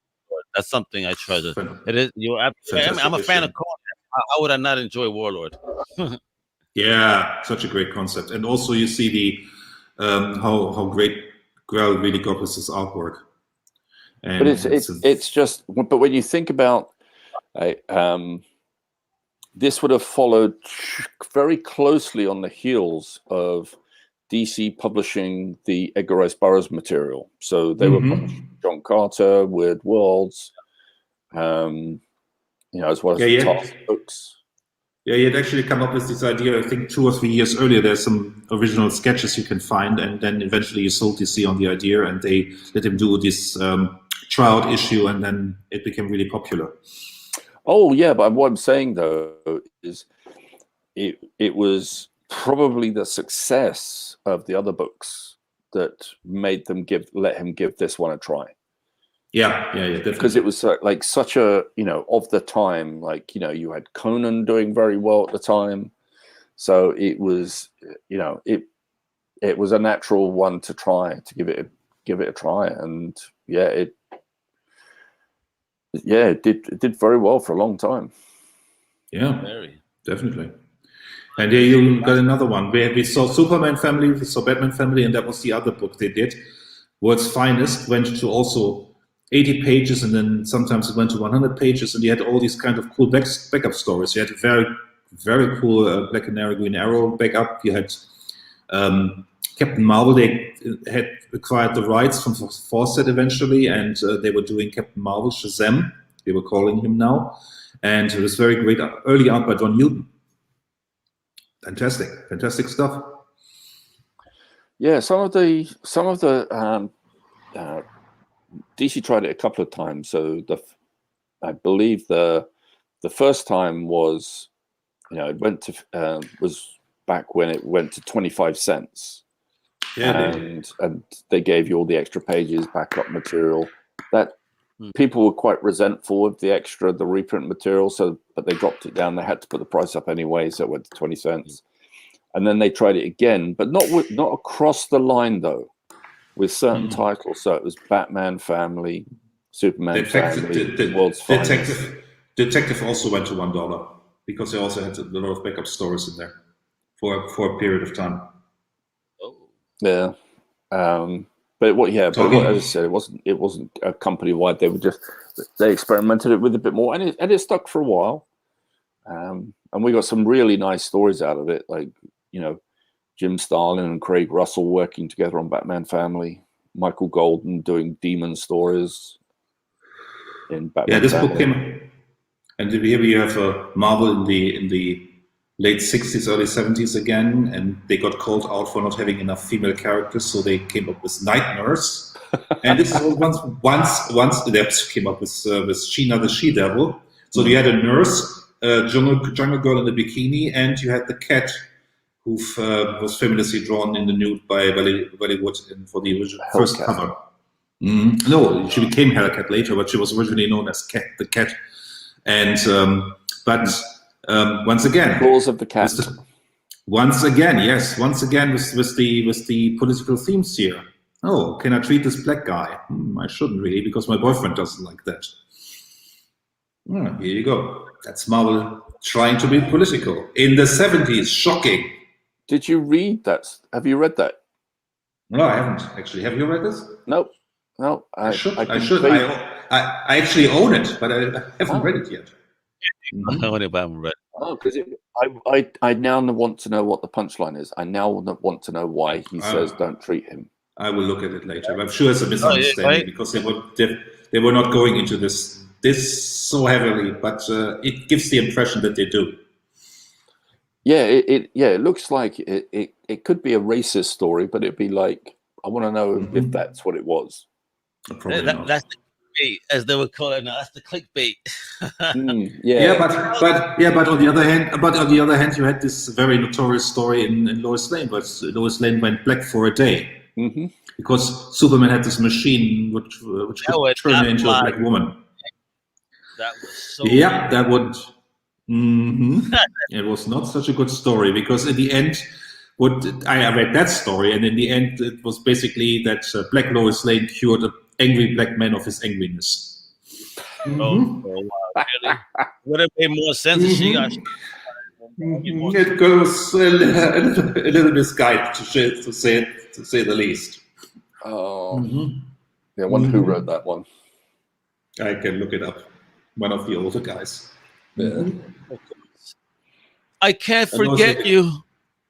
Yeah. You'll share kiss every tear. Look how they try to pull your heart. Yeah, but these books had top talent artists. There was Gray Morrow was working on this. John Buscema was working on this. John Romita cover. Okay. Yeah, John Heck wrote on this. John Romita, G. Colin. You had all these great Marvel artists doing these books. They came out at the same time as your favorite Marvel superheroes in the 60s. So John Buscema was doing romance comics and he was doing the Avengers at the same time. Here we go. And I'm sure this was, and if you look at this was great proving ground for John Romita for Spider-Man. Yeah. Oh man, is that MJ? Yeah. See, it looks like it, doesn't it? I still think that, like, if Marvel had played their cards right as a romance comic or as a comedy, almost like not quite comedy romance, but if they basically did a like Betty and Veronica, if they did an MJ and Gwen comic, where it was basically about the two girls, their friendship, their rivalry over Peter Parker, and Spider-Man, and I think we talked about this before. If during that period, if John Romita, instead of doing classic superhero covers, was doing covers that spotlighted Gwen and Mary Jane as well as Peter Parker, really pushing it to the Archie crowd, but still keeping some of the superheroics a little bit of the superheroics on the cover. I think that might have actually, I don't know, I think that might have actually pushed the book a little further into. Definitely. Agree 100%. And they actually, I mean, I think their intent was the Peter Parker Spectacular Spider-Man book, which completely became another Spider-Man book, but originally that was the idea, I think. Oh, I don't think so at all. I remember the first cover. It was Peter Parker wasn't on the cover. It was Spider-Man. That's right. Spider-Man and Tarantula. But on the conceptual phase, it was built like that. I remember that reading that was like more on focus on Peter Parker. Oh yeah, but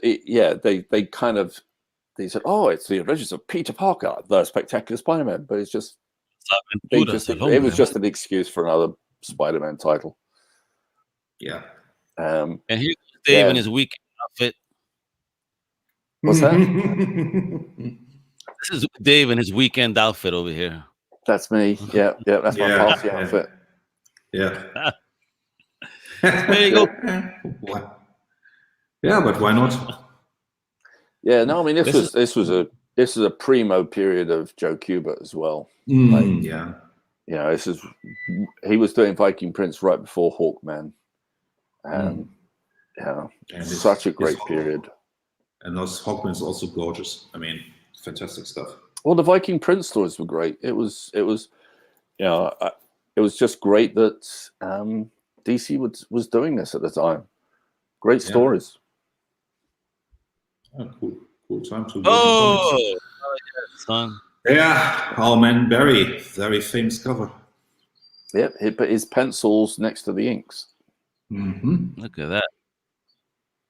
Amazing. Look at that. You can still see the Kirby influence, but you can see where he's going with that. Yeah. And he's basically moving away from that a little bit, just each issue. And it's really amazing. It's so amazing because this is basically where a lot of people say this is the first issue of the Bronze Age, and I agree. This is really the signal. When Stacey says this is the end of the Silver Age, this is the beginning of the Bronze Age. Yeah. The thing I find amazing about this cover is the fact that John Romita didn't redraw that girl's face. Ah, that's amazing. And it's just I see. like John Romita, at the drop of a hat, if he didn't like the girl's face, he would redraw it. Yeah. But he let this fly. He let this go. Yeah. And it's not that it's, but I'm not saying that she's ugly in this, that the girl doesn't need redrawing. It just looks like the sort of face that John Romita wouldn't be able to help but like, oh no, that's not quite, we need to make her a little bit more pretty. Yeah. Yeah, but it would have messed up the composition of the cover. Oh, that never stopped John before. Yeah, I know. Well, it was his prerogative as the art director anyway, but this is such amazing artwork here. Yeah, I mean, Alfred a color on inks, right? Yeah, it's John Buscema, Alfredo Alcala. Yeah. And I mean, again, it's like I do love Barry Smith's Conan, but for me, Conan, the best Conan for me is still John Buscema, inked by Alfredo Alcala. Yeah, it's kind of how you imagine him, isn't it? I mean, this is more the line he looks brutish. He doesn't look pretty. Oh. It's more the direct line to the Schwarzenegger Conan. Yeah. I mean, this and great story cover here. Yeah. There's Gulliver Jones, again, another comic taken from the pulps. Trying to cash in on Conan. But this is another warlord, right? I mean, Carter, right? John Carter type. Well, this is Gulliver Jones. This is Gulliver Jones. Yeah. But it's also based on Edgar Rice Burroughs' property, right? I'm not sure, but I think it is. No, it's not. No, it's not. It's a separate property. Cool. Marvel did a deal with not only Gulliver Jones, but there was another character called Thongor. They literally only published a couple of issues of each of both of them. I think they were both in Creatures on the Loose. Didn't seem to sort of stick. I don't know if it was lack of enthusiasm from the creative teams or Marvel in general, but they, for whatever reason, they tried them, but two issues wouldn't give you any real indication of whether it was popular or not, particularly if it was inside another anthology book. Right. But got a couple of decent Jim Steranko covers out of it. That is gorgeous, though. Yeah. Snap. Tars at Sea. Joe Kubert's Tarzan was fantastic. I loved it. Yeah. It was also the right vehicle for him to draw. Yeah. And I loved when Marvel got the character, I loved the first few issues that John Buscema did. To me, that's Redondo. What's his first? Nestor Redondo. Nestor Redondo. Yeah. Well, Joe Kubert cover, but Nestor Redondo interiors. Nestor's another one. Like Nestor did such a fantastic job on Swamp Thing as well. And it's a shame that Rima, the Jungle Girl, was his to take over, but it just was probably the wrong title at the wrong time. I think it was great that they tried it, and it lasted nearly a year. But again, Nestor is someone who's like Alfredo Alcala and Alex Nino here, just amazing, wonderfully talented artists that really deserve more accolades and for their work than they receive. I mean, it's also to Carmen Infantino's credit that he and Joe Orlando, who was the second in command, went to the Philippines at the end of the 60s, and they recruited all these artists. Nestor Redondo, Alex Nino, they all brought them over to work on DC properties, or made the contacts for them to work on these titles. And this is such amazing, great artwork. I mean, I'm guessing, and this is just a guess. I'm just guessing that they saw their work first in sort of eerie and creepy. Yeah, but some of these guys they exclusively recruited from over there because. Well, I think once they made contact with them, they realized that there was more. It was in the same way that they later. It's funny it's funny how they discovered artists in the Philippines before they came to the UK and discovered the artists and creators here. Which is interesting, but I'm sure that had a lot to do with that. They stumbled upon some comic book pages or on comic book magazines because Mexico and the Philippines, they had their own comic book industry. I mean, it's not always an American comic book industry. Yeah. And this is such great artwork here. Fantastic. You can actually, I think, when I looked at this, I thought this had to have been an influence on Barry Windsor Smith, right? I mean, there is a little bit Barry Windsor Smith in this. Yeah, I agree. I don't know. I think if you look at Alex Nino's work, I think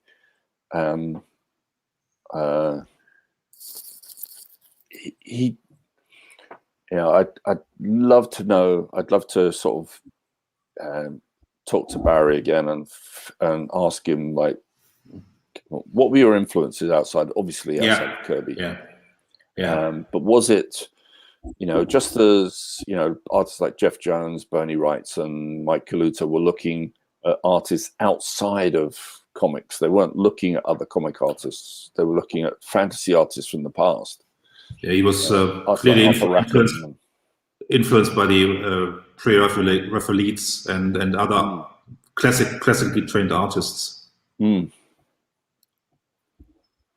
Oh, another great series of the 70s.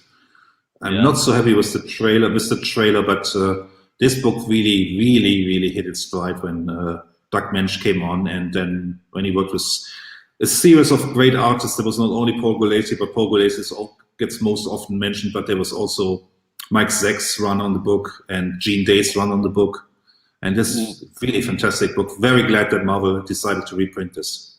I'm trying to remember, what was the title that Master of Kung Fu first appeared in? Because the first issue was Jim. Yeah, it was Jim Starlin did this. I can't remember what that was. Jim Starlin started. That's why I included this piece, because while it wasn't the first cover he did, I thought it was a nice piece. But it started. I'm sure it was issue 15 or 16 of whatever title it was. Marvel Edition 15. Special Marvel Edition 15, December 73. By Engel. You were quicker than me. Yes, that's where we had the first issue.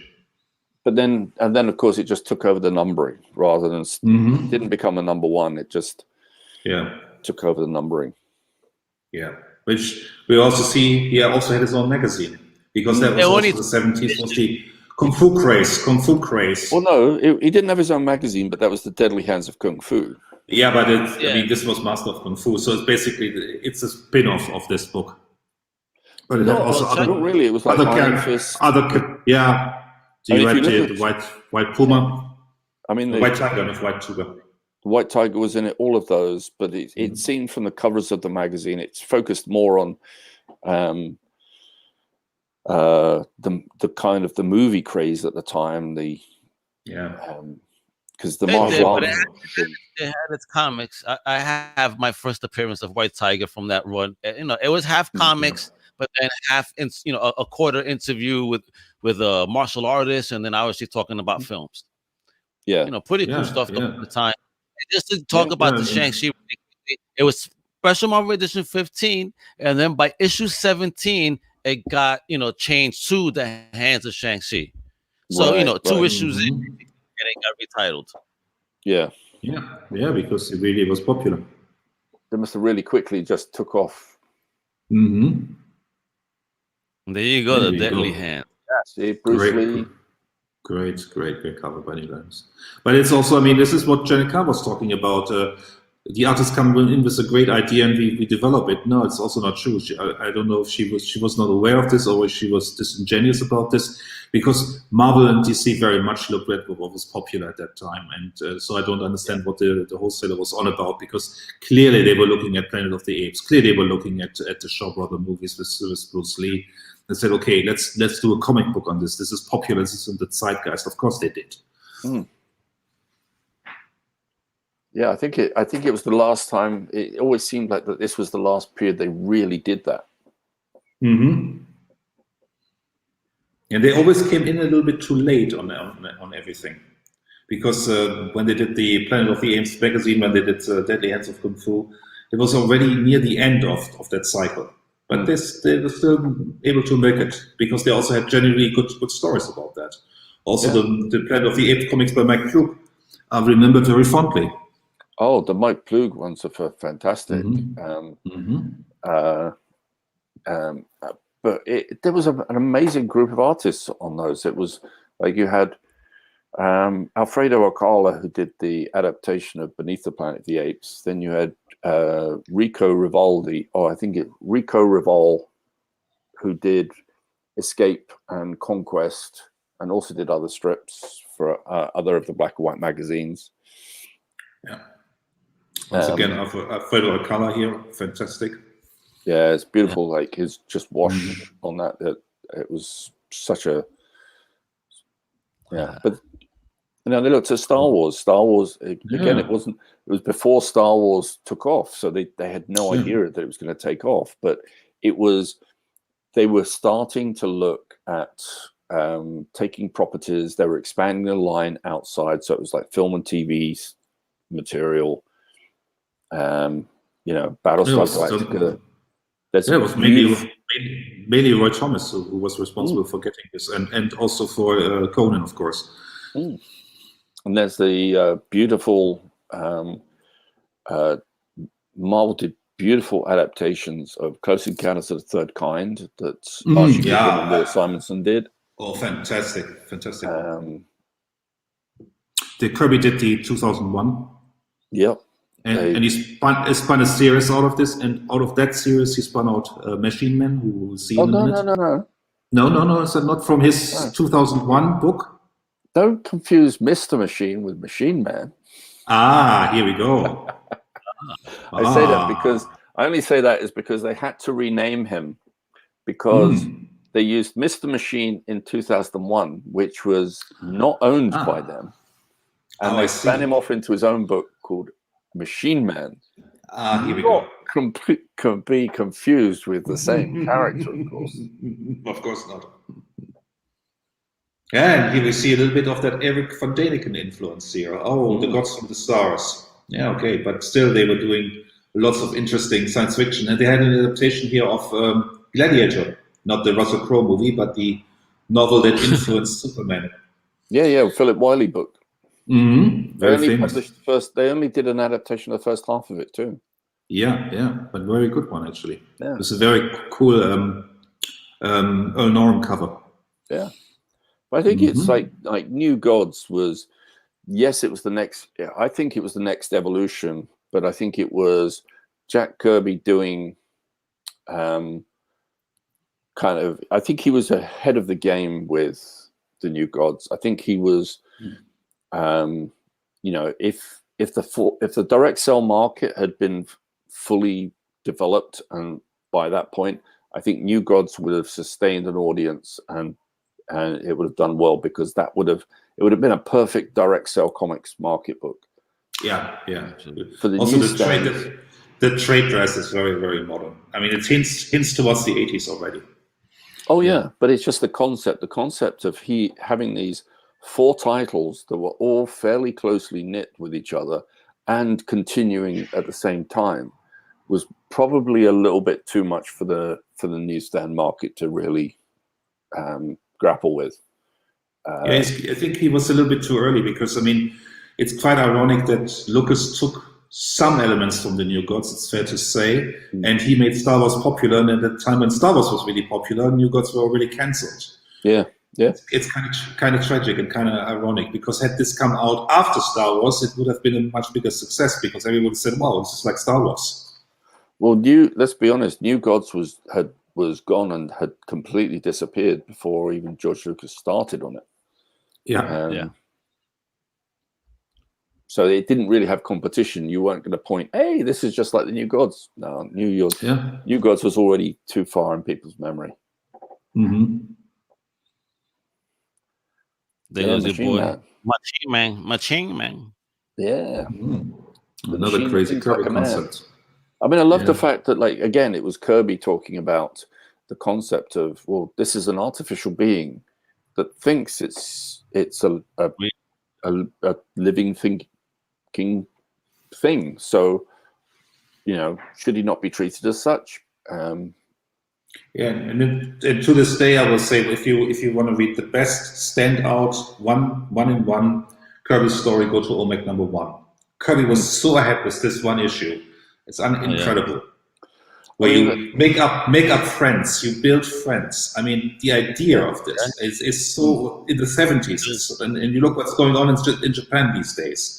You make robot women who look like real women. I mean, this is the idea. You have a character who's so lonely that his only friend is a machine. I mean, it's incredible. I mean, this is was so far ahead. Yeah. And here you have also body augmentation. A lot of stuff like that was happening today. I mean, it's crazy. It's crazy. But instead of stretching hands, people stretch something else. You know what I mean? Come on now. Yeah, of course. Ow. You wonder why Mr. Fantastic is called Mr. Fantastic. Here you go. You need compensation for something, Al? A lot of women would want to be with Mr. Fantastic just because he could, probably change his size. And tired of that. Yeah, but let's also think a little bit about the topic at hand, and what came to my mind when I was looking at this article by Jenna Kane again. And thanks, Dave, for pointing that out again, because I think I posted that a year ago or something. Was how much the New 52 was built on the formula Janet Kane thought was the right one. Basically, come with an idea and see what sticks. I think to this day, the reason why the New 52 failed was because there was no real concept behind it. There was no way to say, let's do these 5 titles, and they connect.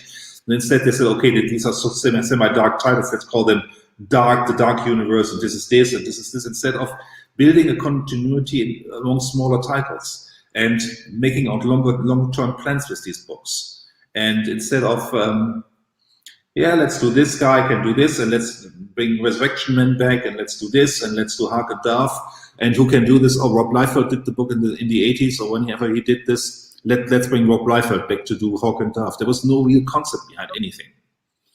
No, I think it was just a very, very poorly thought out, and they rushed it.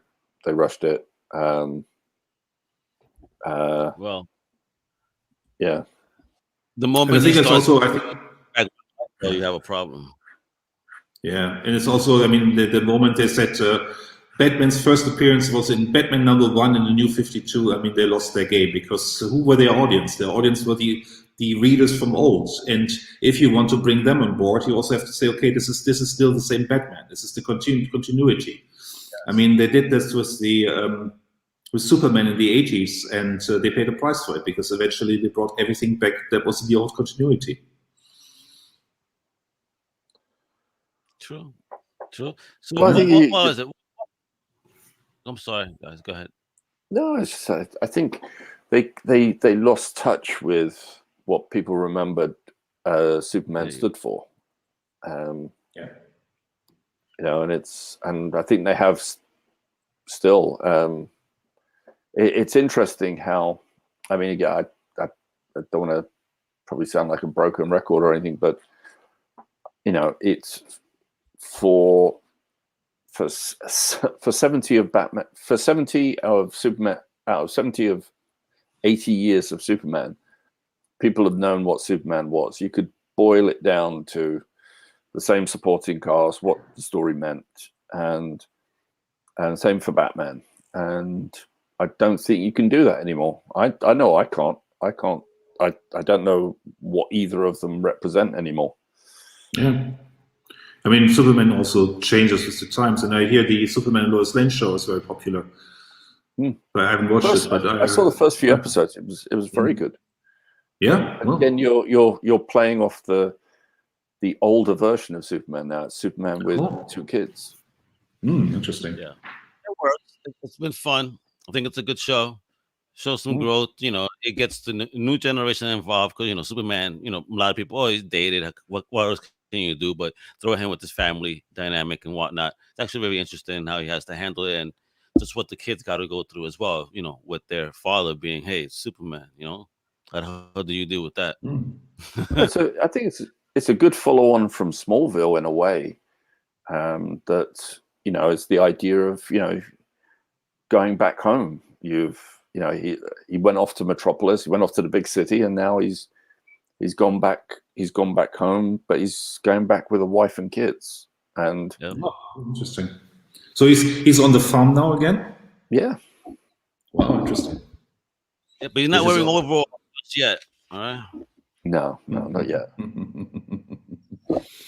Yeah, right. I mean, what is the takeaway? I mean, I think the takeaway is really that at the end of the day, comic books are market research driven as they always have been. I mean, this is also. I mean, Martin Goodman started the Fantastic Four by going to a comic book store and looking what sells. Even though he later said, well, basically, Jack Leibowitz told me at a golf game. I don't believe this to this day that Leibowitz and Martin Goodman hang out at the same golf course. But nevertheless, he looked what was selling and said, Stan, create some superheroes because superheroes are coming back. They're selling quite good numbers for DC. Let's do that. And that's how the game has always been played. I don't know why Jenna Khan insisted in this interview. Maybe she was new to her job, which she most likely was.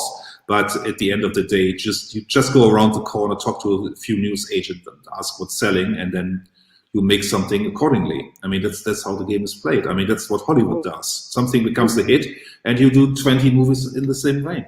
Well, you look at what genres are popular in other media, and then you look at what areas and what demographics aren't being served that could better be served, where there's a demand. And, you know, the more, I think the purely, like Scholastic, for instance, now, Scholastic filled the void that Marvel and DC left by the fact that Marvel and DC ignored the younger audience and just aged up with its readership, left a massive market. And it wasn't because kids want to read comics. They really do.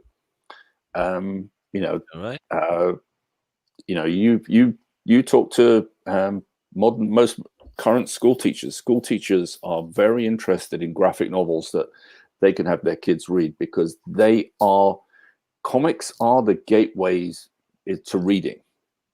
Yeah, I think also what I saw when I was flipping through the current issue of Tom King's Batman and Catwoman was a 2-page ad for all these young adult novels they do with superheroes, but geared at a young audience with a very light-hearted tone, but also speaking to the conflicted youth as we all were when we grew up. And I think they're onto something, maybe. I have no idea. Maybe that's something that's really attracting younger readers to say, okay, I can have a cool story about a young Aquaman who's confused about his sexuality. Why not? I mean, I have no problem with that. If that gets kids to read, no problem. I've got no problems with that. But what I've got, to be honest, I have a problem with if you're going to produce comic books now for a younger audience, don't produce movies where they're killing each other. Yeah. Somebody gets raped, beaten to death. You know, I know it sounds unusual. You know, when often some of us we can't possibly think that somebody would take their kids to see the wrong type of movie. But yeah, you know, I remember when I was living upstate New York, like often I would hear stories of, you know, parents like, well, my kid. Sometimes it'd be like, well, my kid told me that you took your kids to see this film, and I took them with them, and it was like I was horrified. I dragged them out. And but my kids were raised to appreciate things like, they knew what comics were, they knew what films were. I talked to them about it, so they understood that one weekend we'd go and see Shrek, but the next weekend we might go and see the sequel to The Matrix. They understood what they were looking at. Yeah. Yeah, I think it's a tragedy. I mean, it's you have a little bit lighter fare in the cartoons and in the WB shows, but at the end of the day, everything has become very dark and gritty, and there is no. We looked at a lot of these 70 books. There's fun stories. I mean, you can have a fun story about Alfred now in the current DC continuity. Correct me if I'm wrong. I think Alfred is dead. Yeah, that's a lot of fun right there. See, and I don't know why that is. I think Alfred to me is like if you want to produce all ages material, but you still want to sort of have adult themes in it, you introduce characters that can give someone to feed off. It can be a humorous moment, it can be a serious moment, whether it's Alfred stitching Batman's Bruce Wayne's back up after he's cut himself or taken a bullet out. But by the same token, you've got other moments where you've got Alfred coming down with a sandwich and some snacks for him because he knows that Bruce Wayne hasn't eaten for 2 days, and Bruce Wayne's so obsessed he doesn't think to eat.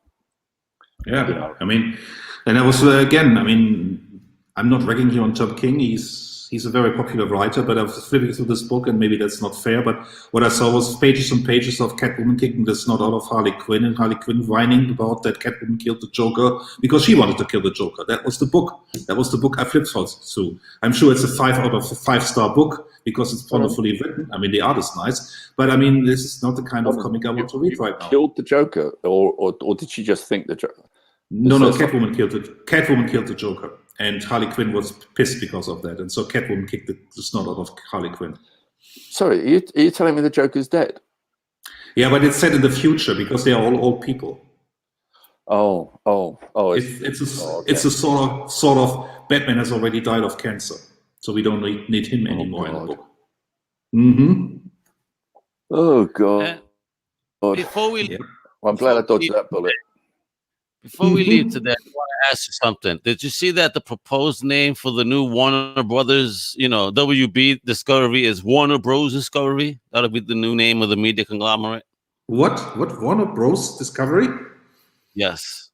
That sounds horrible. I don't think that's real. Oh, no, but that's... People... It's the abbreviation is, but it's... That sounds horrible. For years, they've used that abbreviation for years. It's not Bros. It's short for Warner Brothers. So they're not being called the Warner Bros. Warner Bros. Yay! There's a Warner Bros. But on the logo, that's how it's going to be read. Warner Bros. Literally Discovery. Horrible. That sounds horrible. Yeah, I think the Warner Bros. Has been on several different Warner Brothers logos in the past. Yeah. I'm surprised they don't just call it Warner Discovery. True, that's better, right? And J.J. Abrams confirms that his Portal movie is in active development with Warner Bros. What is in development? What movie? What movie? Portal. I believe it's based on a video game. Oh, that one. Okay, we can do whatever he wants with that. I have no attachment to that. I don't care. If it's video games, we give a shit. Don't touch comics. I don't know. I'm wondering why J.J. Abrams is one of the producers on Bruce Timm's animated show. Do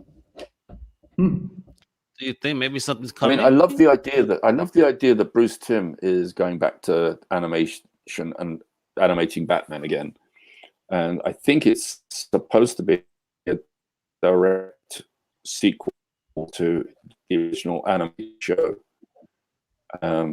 I just don't understand what J.J. Abrams' involvement is.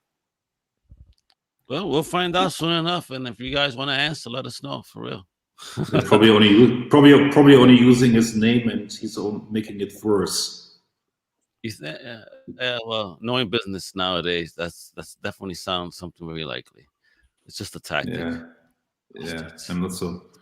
Yeah, but as long as it doesn't make The other day, Chris, as it doesn't make a Superman movie, I'm happy. And folks, before we leave again today, I want to show you Lois flower. Again? Just want to show it again. Just look, it's right there, folks. Whether you believe it or not, Chris is not lying. All right. That first panel, by the way, that's the one to look at. Yeah, look at the flower. It's not that we don't give you. It's not that we don't give you any nice flowers here on this show. Now you got a good one for real. Nice lotus. Oh, now, so folks, wait a minute. So are we gonna go back to our Sundays, or what's going on, Dave? What are we gonna do next time? On a weekday, doing a Sunday. What's going on? We need to let our fans know. They were so confused. Okay, so I couldn't make this Sunday because I was in London on business, securing and just talking to my investors on a new company. And I'm working this Sunday, so hopefully the Sunday after we'll be back on track again. Excellent. Yeah, I certainly hope so. There we go. So we go back to Sundays, folks. All right, don't worry. There ain't no Groundhog Day. There ain't nothing. We're not being transported back in time. It's Tuesday. Thanks for joining us today. We want to keep doing this, so don't worry. Yeah, man. Yes, and if you can't make it live, we are always there. We are on the Crusaders channel. You can go back to our episodes, give us a watch, and give us a like. And actually, next time we're also going to be streaming to our Facebook page, the International Comics Crusaders Facebook page. And we'll next time, so fans can interact with us. Facebook page, YouTube, wherever. I'm going to put us everywhere. We're streaming everywhere, folks. We're spreading ourselves everywhere. Oh, just like that flower did. All right. So with that, I'm Al Mega with Mr. Dave Elliott and Mr. Chris Buse with the International Comic Crusaders. Please make sure to check out comiccrusaders.com, undercovercapes.com, and also be on the lookout for the Comic Crusaders app on the Google Play Store. iOS coming soon. So you can get our app via the Pod Squad app, or could you just look us up at Comic Crusaders app on the Play Store. Check us out. It's all your favorite things, Comic Crusaders, in one stop shop. All right. So with that, hasta la próxima, mi gente. Much love. Oh. Thank you. We hope you've enjoyed this Comic Crusaders production. For real-time news on all things pop culture, please feel free to follow us on social media. For articles, original content, merchandise, and more, please go to www.comiccrusaders.com. Also follow along with all of the websites of the Comic Crusaders family. As always, if you like this content, please click like and subscribe to the Comic Crusaders YouTube channel.